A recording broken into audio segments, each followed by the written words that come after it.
Yes, as it is known, game industry is a fun and dynamic industry. The growth in providing internet infrastructure and the massive growth of mobile phone users boosting the growth of game industry in Indonesia.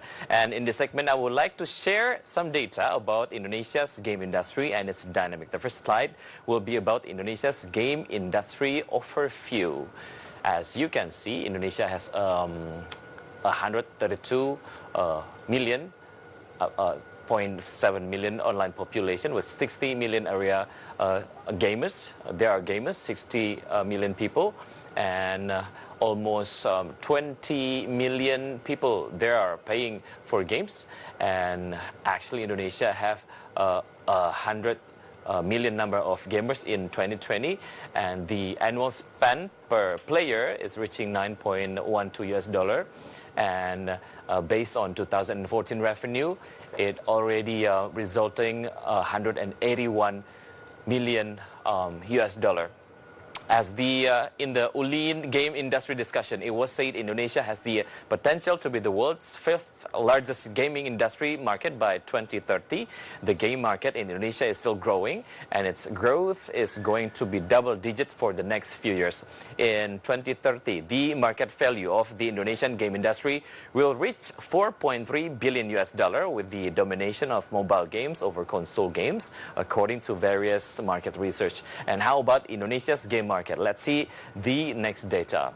This is the trend from 2010 to 2015, 2020, and 2030. Actually, the market is expanding from 0.55 billion US dollar in 2010, and the number is increased in 2015 to 1.06 billion US dollar, and in 2020 actually it is predicted to reach 2.1 billion US dollar, and in 2030 the Indonesian game market will reach 4.3 billion US dollar. Indonesia's population that reached more than 260 million people is a surplus value for anyone who does business here. According to the results of the New Zoo game firm in 2016, the demographic number of mobile game players was dominated by men aged 21 to 35 years old, with a percentage of 24/7 at 27%. The second position is occupied by 10 to 20-year-olds at 24%, and the rest age is 36 to 50 years. For women, the largest portion is also held by people aged 21 to 35 with a percentage of 18%.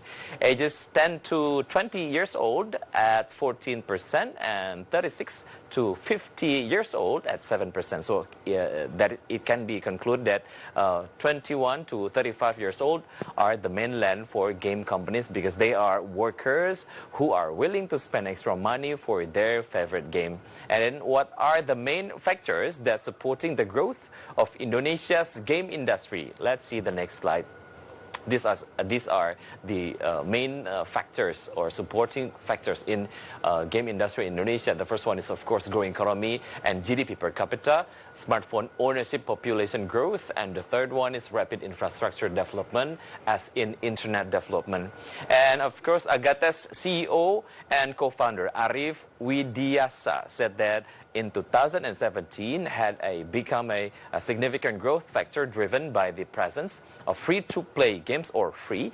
The growth of the Indonesian game industry market is growing rapidly, driven by three factors for this economic growth and per capita income, which encourage people in Indonesia to spend money on games. Second is the growth of the internet ecosystem in the countries is increasingly mature. And thirdly is, of course, smartphone numbers growth along with the growth of Indonesia's population.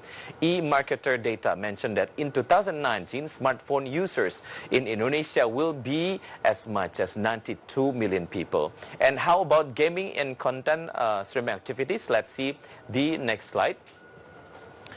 We're going to see the trend or the streaming activities. This one is based on a survey from Global Web Index from quarter 2 and quarter 3 in 2018.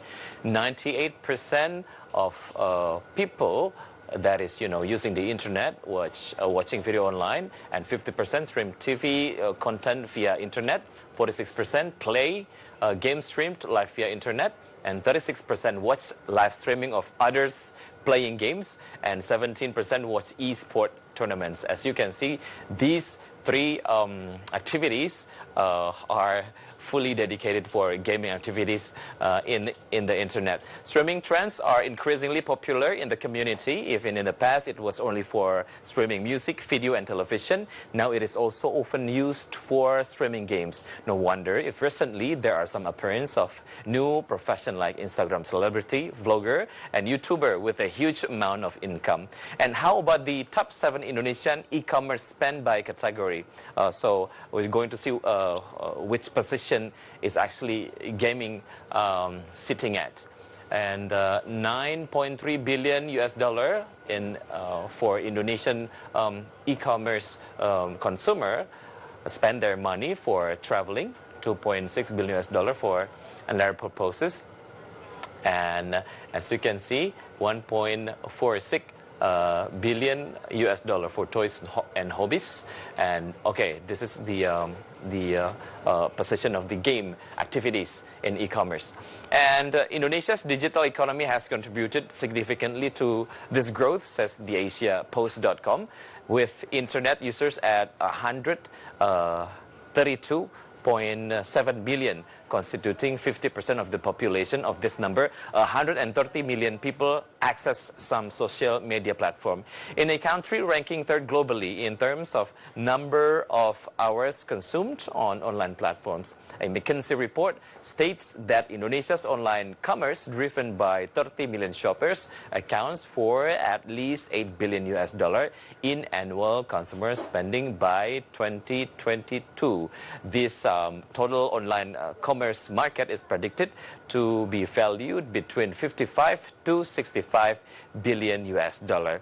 And hopefully Indonesia can be a master of their own country in terms of gaming industry. And stay tuned on Market Headlines, because we'll be right back after the break.